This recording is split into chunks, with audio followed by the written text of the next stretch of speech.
Well, Steve Wiltfong has just dropped his prediction for DJ Pickett, and uh-oh.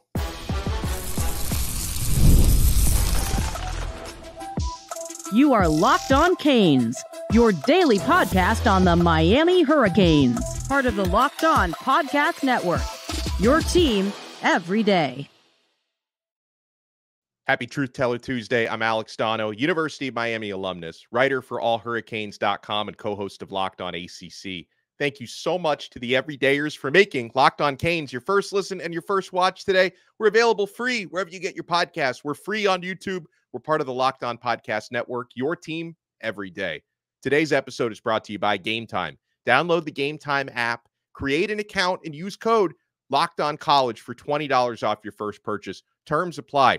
On this episode, we will talk about how, hey, maybe Miami is right to move in silence in conference realignment because apparently being a disruptive partner to your conference might hurt your landing spot probabilities for your next conference. I want to talk about who we think are going to be the 5 best players on the Miami Hurricanes football team this year.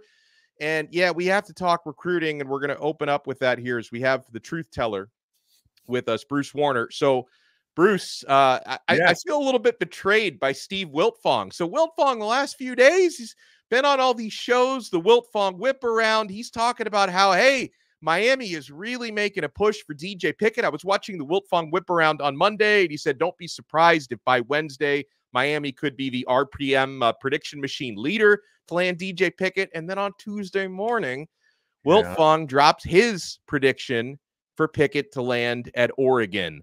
Little weird, though, because he only put a 30% on it, which kind of makes me feel like he just felt like... What's the percent for Miami if they got 30? Where's the other side? No. So Wiltfong put his prediction at 30%, and he usually puts them out at least 60%. So let me pull up the 30% to go to. By the way, whip around this. I don't know what this guy's talking about, who he spoke to. I certainly didn't speak to anybody. Yeah, right. So the overall RPM leader for DJ Pickett, it's Oregon, who's now at 79.4%, wow. Miami at 6.9%, LSU at 4.2%, and Georgia at 1.8%. So again, so this is, a lot of Miami fans obviously are freaking out about this. I mean, Bruce, on this show, I used to refer to Steve Wiltfong as the Grim Reaper, because if he makes a prediction for a player you like to go somewhere else, usually that's a wrap. Right. Now, I do want to note this, though, because, again, the intel that you and I have, courtesy of you, paints a rosier picture for Miami here than the one that these national analysts are putting. So I have not lost faith yet from a Miami side that DJ Pickett could very well decide to be a Miami Hurricane. I was reading what Gabby Urrutia wrote on 24/7 Sports today, and to his knowledge, and he's not saying Pickett can't or won't end up at Oregon, but to his knowledge, DJ Pickett has not notified Oregon or Miami of a decision. Like he hasn't notified. Well, where is he predicting he's going? He said Oregon too. It's an either or, I think, for him. I don't want to put words in his mouth, but I'm pretty sure it's more of a coin flip for him. But he said, because a lot of times, Bruce, at some point, it may happen tomorrow, it may happen later today, the Pickett camp might inform the school that they're going to, hey, this is where I'm going, and they may inform the other schools I'm not coming to. That conversation has not happened yet. To your knowledge? To my knowledge, yes. Okay. I mean, no, to my knowledge, it is not. Listen, I said last week Oregon, then the next day I reneged. I changed my mind, and I said Miami. Here we are a week later. I'm not going to change my opinion or my thoughts. I might be wrong. I don't want to be the laughing stock. I don't know everything. People think that I think I do, but I know I don't. But you know what? There are ways to get information. I don't know who these other people speak to. All I know is who I speak to, and that's as far as I'm going to go. And I say Miami.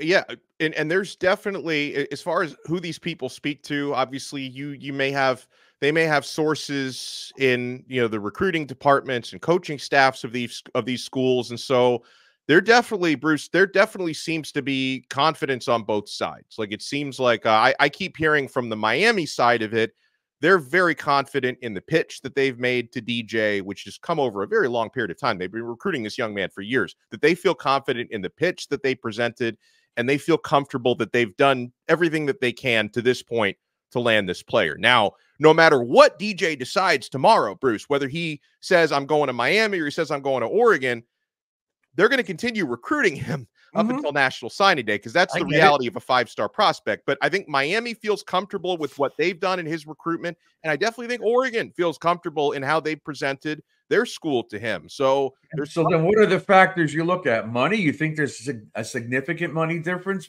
despite Phil Knight? I don't really think so. Yeah. I don't think so. What about family? He's got what? He's got an uncle who played here, or a cousin who played here. He's got another one who's on the roster now who's here. He's got another cousin, the Cannon, who's probably going to be here in 2 years. And if people don't think that they don't talk to each other about this, they're foolish. They're foolish. And from what I know, they all wanted to go to Miami. So if he leaves and goes to Oregon, I guess Oregon, go ahead and go. It's not going to make me happy. We need this kid. Mario needs this kid. We need to continue to keep the 5-star blue chips down here in South Florida. And so without saying anything else, I think I've said enough. I made my prediction. Yeah. And we'll see tomorrow night at around 7 o'clock. Who's right? Me or the national pundits?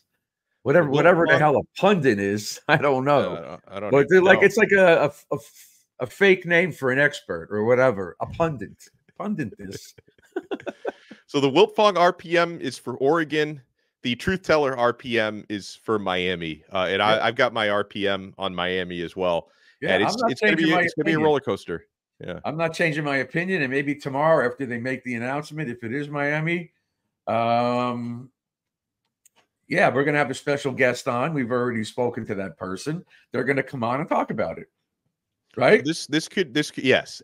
So this could either be like I'm not going to say catastrophic, but it could either be like a really disappointing week when it comes to cornerback recruiting. If Miami were to miss out on Pickett and Jabari Antoine, or it could be a good week because if Miami lands either of those players, obviously Pickett being the higher ranked guy and being the one with connections to the program, the fan base would obviously get more excited about that one. But even if Miami were to miss out on Pickett and land Antoine, you would be getting a score at cornerback. You'd be getting a great cornerback class. Remember, you already have our guy Chris Ewald committed and Timothy Merritt committed. Yeah, but if you land them both, Bruce, if you land them both, this could be a great week. Yeah, but you know what? And I said this to you the other day, maybe not on the air, but this business about the next 10 days, if they don't get Pickett tomorrow, that whole little story and all that little braggadocio about how great we are in the next 10 days, watch what happens, falls. It just to me, it's like, why do that? You're setting yourself up for failure. So, and maybe they are, but I just think that he's coming here. And if I'm wrong, I'm wrong. But it's not like I'm a national pundit and everybody listens to me. It's just you, me, and our viewers. So I'm saying it, and I'm saying it. I have a reason to say it, but I'm not going to say anything until tomorrow. That's all. So you guys let us know in the comments if you're a Miami fan, are you concerned? For the Oregon fans have found us here in recent days. If you guys want to take your victory lap a day early, go ahead. Let us know in the comments below. If you're watching this on YouTube, make sure to smash that like button, hit that thumbs up. If you listen to the audio version, make sure you subscribe on Apple Podcasts, Spotify, wherever you get your pods. And we have more coming up in this episode. Another national publication is actually putting Miami in their top 10 preseason. They're not the first. Maybe they won't be the last, but why is Miami getting top 10 love heading into next year once again? And I do want to talk the latest in conference realignment before this episode is done. So my friends, we're only getting started. You want to keep it locked right here on this brand new episode of Locked On Canes. Passion, drive, and patience. The formula for winning championships is also what keeps your ride or die alive. eBay Motors has everything you need to maintain your vehicle and level it up to peak performance. Superchargers, roof racks, exhaust kits, LED headlights, and more. Whether you're into speed, power, or style, eBay Motors has you covered. With over 122 million parts for your number one ride or die, you'll always find exactly what you're looking for. And with eBay Guaranteed Fit, your part is guaranteed to fit your ride every time or your money back. Because with eBay Motors, you're burning rubber, not cash. With all the parts you need at the prices you want, it's easy to make your car the MVP and bring home huge wins. Keep your ride or die alive at ebaymotors.com. Eligible items only. Exclusions apply. eBay Guaranteed Fit only available to U.S. customers. Thank you so much for making Locked On Canes your first listen today. For your second listen, make sure you check out today's Locked On Big 12. I was a guest on that show with Drake Toll, who does an awesome job. We were talking about the Big 12 interest and Florida State and Clemson and what Miami might end up doing in conference realignment long term. We'll talk a little bit more about that on this episode with the Truth Teller. So make Locked On Big 12 your second listen. Drake Toll was nice enough to have me on as a guest. We got the Truth Teller with us. So Bruce, a few weeks ago on Locked On Canes, I talked a lot about the Phil Steele magazine being bullish on Miami, that Phil Steele and his, which is actually the most accurate preview magazine of the last 28 years. He's got Miami at number 10. Steele is not the only one, because the Pick 6 preview magazine is out and they've got Miami ranked number 10. Would you like to hear what they had to say about the Canes? Absolutely. Well, you have it? So here, I do have it. Here's what. Right. Here's what. I'd let you into that. I know you have it. So they've got Miami at number 10. They say, quote, "The foundation is strong. The lines are deep and talented. The coordinators and their schemes are trending in the right direction. They've leveled up the roster at the skill positions, and most importantly, at quarterback." They say it's a matter of time until the wins follow.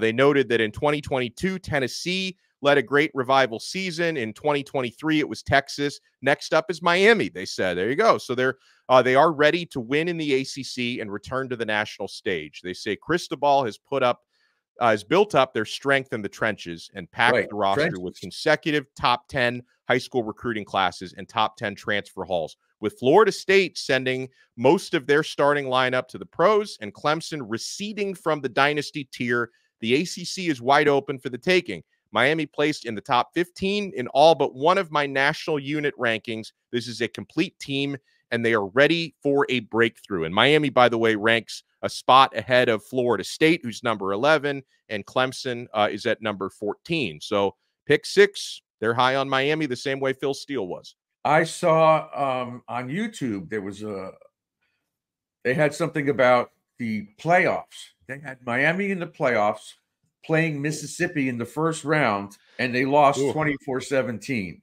They had Florida State at 4 with a bye. Wow, 4. Yeah. With all the talent they lost, 4? That's pretty high. Well, Florida State might be homeless without a conference in a couple of years. That's correct. we'll get to that in a little bit. Who cares? I could care less about them. So that was Pick 6. Just going back to what Phil Steele said about Miami at number 10. Mario Cristobal hit the portal hard and brought in quarterback Cam Ward, running back Damian Martinez, and a plethora of others to go along with a team that already had talent, he said. He won a pair of Pac-12 titles in his 4 years with Oregon and built that team into a powerhouse. Miami has my number 7 offensive line and my number 12 D-line, and only has the number 43 schedule and has 0 road trips against top 20 teams. And that's another thing, Bruce. I talk about this a lot on Locked On ACC, in addition to Locked On Canes. The strength of schedule thing is important, and Miami doesn't have the easiest schedule in the ACC, but out of like the top tier ACC teams, they have a pretty easy schedule, and it's very manageable.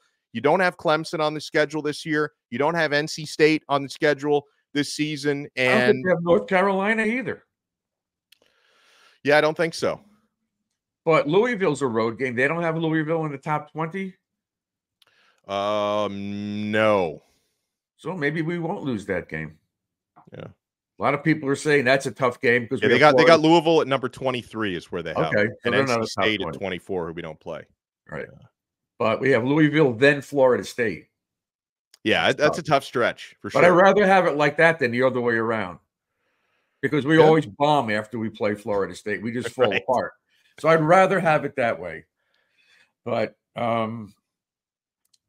what else did you talk? Oh, Florida State getting out of the ACC. That's for later on. Well, yeah, look, because okay, you know what? We can get to that now because we can talk. I also want to talk about each of our top 5 players on the team this coming season. Okay. But let's talk about this with Florida State. And obviously, a lot Florida State fans are seeing this and they're like completely wrong. It's BS. This report is factually incorrect. And then I will say this, Bruce, that when you're talking with conference commissioners and you're talking to sources that are close to the SEC and the Big Ten, they obviously do have incentive not to be completely truthful. Like, you have to be political in the way you respond to some of these questions, but still, Brett McMurphy from Action Network, who's a very good reporter, this is a reputable college football reporter. This is not a burner account. This isn't some, blogger. Didn't he break a big story several years ago? There was a really big story. I don't. He's broken big stories before. I'm not sure what he didn't break the Sandusky one, did he? I don't know. I don't recall. Urban Meyer, maybe he broke one of those big stories. I'm not sure. But I know he's a good reporter, and he wrote. I read the story. Here's what he wrote in a tweet that pretty much sums it up. He says the Big Ten and the SEC are unlikely to add Florida State if it leaves the ACC and the ACC survives, sources told Action Network HQ. He works with the Action Network now. He says Big Ten and SEC don't want FSU because adding FSU doesn't make financial sense, he said. They have no desire to expand and, quote, they being FSU, they've been a disruptive partner, he said. So again, like, some people will hear that and say, oh, it's BS. Of course, the Big Ten would deny that they want Florida State because they don't want to create headlines. They don't want to be accused of tampering. But the disruptive partner thing is interesting, Bruce, because, a lot of people have caped up for Florida State with the fact that, hey, look how active they are they're trying to break the grant of rights. They're suing the ACC. Well, maybe suing the conference you're in doesn't make you that attractive for the conference you want to go to when you talk about the disruptive partner thing. Maybe Miami kind of moving in silence, maybe that's the better way to navigate this situation right now. Well, Florida State has done that.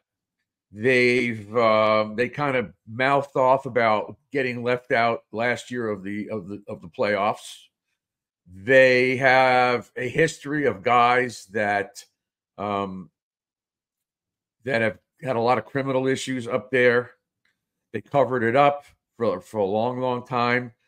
And I think that Florida State has always, and especially the last 2-3 years, opened the mouth that they deserve more money than the other teams in the ACC instead of having an equal split. And so that's where they're coming up with this, this narrative. Hey, they're not acting in the best interest of the league. They only care about themselves. So I can understand them saying that. I mean, they've been mouthing off for years. We deserve more money. We deserve more money than Duke or Wake. Why? They play the same game you do. Just because you win it doesn't mean you deserve more money. You're all in this together. You couldn't have a 12-0 record or 11-1 unless you got Duke, Wake, Syracuse, Boston College. They're all a part of this conference. So if you want to fight for the conference instead of just yourself, you're not selfish. I think that's a problem for them now. They've put their foot in their mouth and they can't take it out. Well, and part of the equation that people don't talk about a lot is that you look at, okay, members of the Big Ten, they make a lot more money through the TV revenue than members of the ACC do. SEC, same thing. They make more money. In order to get into one of those conferences, the chancellors and the board of trustees of those schools, they need to vote to let you in. Right. Here's part of the issue. They're making all that TV money. If you bring in another member, you're getting a smaller piece of the pie. You have to cut out some of your revenue for them. So if you look at this, the revenue goes up, unless the revenue goes up. Right. That's true. But if you look at it from members of the Big Ten and the SEC, and listen, in the SEC, the argument against it would be, they already have a footprint in Florida with UF, and they have a footprint in South Carolina with the Gamecocks, is why they may not want to add Florida State and Clemson. Obviously, the Big Ten doesn't have that Florida or Southeast footprint yet. They may be looking to add that, but you also have to sell on their 16 current members that, hey, that revenue you're making, you have to accept a little less to let these guys in. Well, they convinced Oklahoma and Texas they're in the SEC. Those are two powerhouse football teams with tradition for 50 or 60 years. They're there, but I haven't heard of them asking for more money or acting like they're above everybody, but Florida State has. Clemson joined in, but I don't know too much about what their claim was when they're suing the ACC. But we all know what Florida State wants. They want to be patted on the back that they're the greatest and they're carrying the conference. And they did for a while. Miami hasn't done a damn thing. They can't say a word. That's probably why they're sitting back. What can they say? Exactly. So do you think, and again, you hear rumblings behind the scenes that Miami is like doing their due diligence on, trying to figure out what's going on with realignment. Publicly, they're not saying anything. Do you think being quiet and moving in silence publicly, even if you're not doing that privately, might be the better move if you're talking about not wanting to be a disruptive partner? Yeah, I agree with that. I do a lot of, I'm mostly family law, and I mediate. When I mediate, I let the other guy shoot his bullets before I say a word. I tell my clients, shut your mouth, let them talk, let them babble, let them tell us how they're going to beat us and they're going to do this and do that. Because I had one time in my life as an attorney, I worked in a law firm for somebody for like a year. And he was an older guy, thought he knew everything. We went to mediation and he says, watch this. So I'm sitting there and he's telling him, we're going to do this and we're going to do that and we're going to do this and we're going to do that. And the other side, when he was done, said, okay. And what?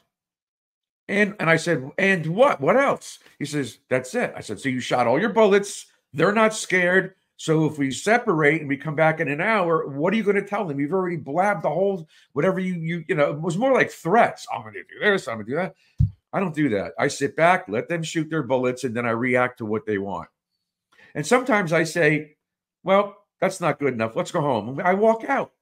You don't have to if at a mediation. So in Florida State, they've told all these stories, and now where are they going to go? And I talked to a few people, and they said to me, I talked to Firestone too. He says, who's inviting them? No one's inviting them. Where are they going? Do you know for a fact that they've been invited to the Big Ten or the SEC? I said, no. He said, neither have they. Yeah, people claim they've been, but nobody's been able to verify. Well, how come no one else knows about it? Right. So, they're suing to get out. Now they're assuming when they get out, everybody's going to want them. Well, that's not happening. Yeah, so they've really shot they're spending millions. They're spending millions on legal fees. Good. Now to really be broke. When we come back, Bruce and I are each going to offer who we think are the five best players on Miami's football team this coming year.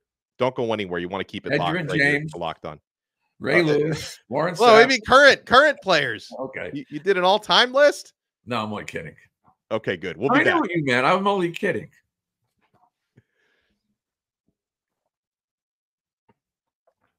Thank you so much for making Locked On Canes your first listen and your first watch today. All right, Bruce, let me give you my five, and this wasn't easy, right? I'm picking five here. I can give you some honorable mentions, but if I'm picking five, I'm going with five best players on the team this year. Go. Obviously, I'm going Cam Ward. He's on my list. Who? Kiko Maui-Noa makes my list. Ruben Hurricane Bain, Xavier Restrepo. Yeah. Damian Martinez. That's my five. All right, I have four of those five. Okay. And that's because I have not seen Martinez play. Fair. I've seen him play. I haven't seen him play here. I've seen him in I have Bain, Maui-Noa, Ward, Restrepo, and Rivers because he's the left blocker. Yeah. He's the left side blocker for Cam Ward. He's been here. Yeah.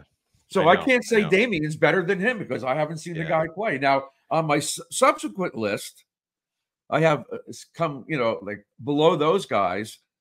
You said something about breakouts. So I said Simeon Barrow. He did a lot of stuff. He better back my it breakout up. List. I think Arroyo. It's about we've been talking about him for 2 seasons already. Arroyo, and I'll tell you, I'll give you another guy. I liked him last year. I know he's starting this year. I think he may surprise a lot of people. Markeith Williams. I see him all over the field. I think he could have a pretty good year. I wouldn't say he's a stud, but I think he could play pretty well because it's not expected. Maybe that's where I went with this category. The unexpected guys that are going to be really good. I think Porter's good too. Yeah, he's pretty good. Yeah, I'll tell you, like I mentioned, it was hard coming up with just five, and I can totally respect you having Rivers and not Damian Martinez because that was the one that I struggled with. Like Jalen Rivers, he's right there for me. Daryl Porter is right there for me. And in terms of guys who I really think can step up and break out this year, multiple tight ends Elijah Arroyo, I think he's like going to have a big year.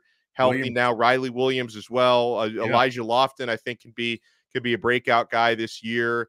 I'm really high just on obviously he's already broken out in his career, but what he can do in Miami, I'm very high on Mish Powell. His teammates speak very highly of him. And then also Bruce, when it comes to I don't know how many he's going to get reps. He's obviously not going to get as many reps as Martinez and Fletcher if he's healthy, but I think Chris Johnson can be an absolute difference maker when it comes to his speed, because he adds an element that most of the other running backs don't have. Right. I said that last year all during the season. Why isn't this kid in the game? Why isn't this kid? Don't you need some speed?